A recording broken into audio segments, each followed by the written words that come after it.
With the politics, the state house, and the loving nickname Cap City, it's pretty easy to tell that Columbus is the capital of Ohio. I mean, we're taught it from an early age, and with it being central in the state, it's not that hard to realize why. But if you ask any historian or someone who's just interested in history, they can probably tell you that it wasn't always that way. Ohio actually had a few other capitals before it was Columbus. And the history behind how it came to Columbus is actually pretty interesting. In this episode, we'll look at the sort of background that led to Columbus being the capital, from the original locations of the capital, to the proposals on where it could have been, and even why it was named after Christopher Columbus, and by who. In order to paint this picture, let's go back to 1797. You're in this beautiful, though very wild forest that's not too far from a beautiful river.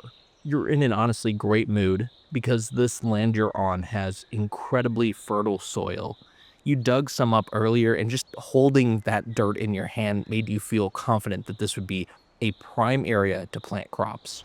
You're not really 100% sure why it's so fertile, but you just assume it's because you're near a river and maybe this new area of the country just has really good soil. So yeah, this will be a good place to settle, you think to yourself.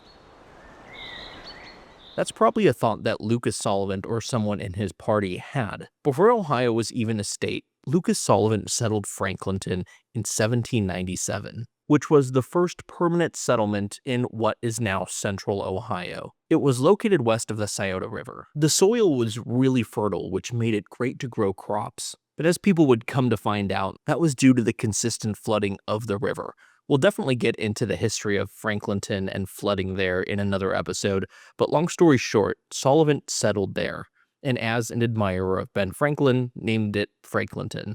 But now we're going to leave Franklinton and move to when Ohio becomes a state in 1803, taking us to our first capital. In the Constitution of Ohio, it had this kind of weird provision that basically required the state capital to be in Chillicothe for 5 years. And the state house was nice, but it wasn't exactly in the center of Ohio to the legislators. So 5 years go by after statehood, and it's 1808. That provision about Chillicothe being the capital is expiring, and the folks over in Zanesville, Ohio saw this coming, and they knew that there was an opportunity for a new state capital. So proactively, they built a state house. This was also a political move and likely one of the other main reasons for the move. Democratic Republicans wanted to solidify their control over the eastern part of the state, thus moving to Zanesville made sense. So the legislature moves there in 1810, since the folks in Zanesville already have that building, and for those political reasons. But soon, and pretty soon after, the legislators realized that they did not want to be in Zanesville, and they moved back to Chillicothe in 1812. But all the while, the story of how Columbus became the capital is brewing in the background. In February of 1810, a commission was set up to find a permanent state capital in Ohio. Proposals came in from everywhere, from Delaware to Newark and Dublin to Worthington. Funny enough, the commission signed a document right off the bat that basically they recommended Dublin for the capital.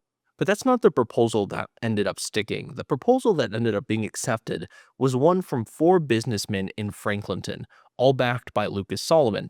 They pledged 10 acres for a state house and 10 acres for a penitentiary on the east bank of the river, an area they called Wolf's Ridge. The reasoning for the name is not too complicated. For lack of better words, a ton of wolves lived there. Sometimes people would go over there just to kill a bunch of the wolves to stop the howling, and the howling would always come back. And you're probably also likely familiar with what is today Wolf's Ridge Brewing Company.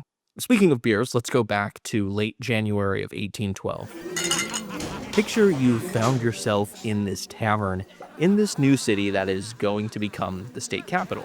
The name that you've heard thrown around by some people is called Ohio City. Honestly, it seems kind of fitting. It's a name that's easy to remember and one that honestly clearly marks the fact that it's the capital. You're drinking, one, because it's cold outside. I mean, it's January. And with a pun totally intended, the other reason is because you're also a little bit shaken up. In the southern, central, and western parts of the state, there was a lot of shaking due to some massive earthquakes out west in the Louisiana Territory. And also, from what you've heard from your pal in Cincinnati, it's been pretty gnarly there as well. But you kind of put that aside, you're enjoying the night in this tavern. And while you're talking it up to a guy sitting next to you, you can't help but get annoyed with the table behind you. There's someone at it who just will not shut up. You're not going to say anything, though, because this person is the owner. This guy is sitting at a table with 5 or 6 other people and has been non-stop hammering them about why Christopher Columbus is one of the greats. He's saying, you need to name this city after him. Name it Columbus. Do not name it Ohio City or any other name for that matter. Columbus is the name. After overhearing that, you do think it is an interesting name, though when you look at the table behind you, everyone there is clearly not going to remember most of this conversation tomorrow. Though frankly, the point about naming the city Columbus might stick because that seems like that's all this guy can talk about. Okay, so while that scenario likely never happened, there are a few things that are true. In the winter of 1811 going into 1812, the earthquakes in New Madrid, Missouri, which was not yet a state, could be felt all the way in Columbus, which of course was not Columbus yet. And though it was built to be the capital city, it was yet to have a name. Some legislators toyed with the name Ohio City, but a man named Joseph Foos, one of the early Franklinton settlers who owned a tavern and was a legislator representing Franklinton, persuaded them to name the city after Christopher Columbus. Apparently, he was a huge fan of Columbus's, and local legend has it that his tavern, and of course the alcohol in it, played a big role in getting the name Columbus to stick. Regardless of whether or not that's actually true, in late February of 1812, the Ohio General Assembly chose the name Columbus. In 1816, Columbus became the borough of Columbus, and the state legislature moved here that year. What's really interesting is though Columbus was meant to be the permanent capital, legislators said that they would have it as the capital until 1840. But in the original proposal, it was said that Columbus would be the permanent capital if they accepted the proposal. Legislators kind of came back with a second one saying that it would not be permanent, but in fact it would go until 1840. So when 1840 came around, there was a lot of confusion on which agreement the state had entered into. And frankly, after a little bit of time, they ended up making Columbus Ohio's permanent capital. With Columbus being central in the state, it makes sense. We no longer really need the waterways as a reason for it to stay the capital, but now it's hard to imagine the capital really being anywhere else. As always, sources for this episode are found in the description.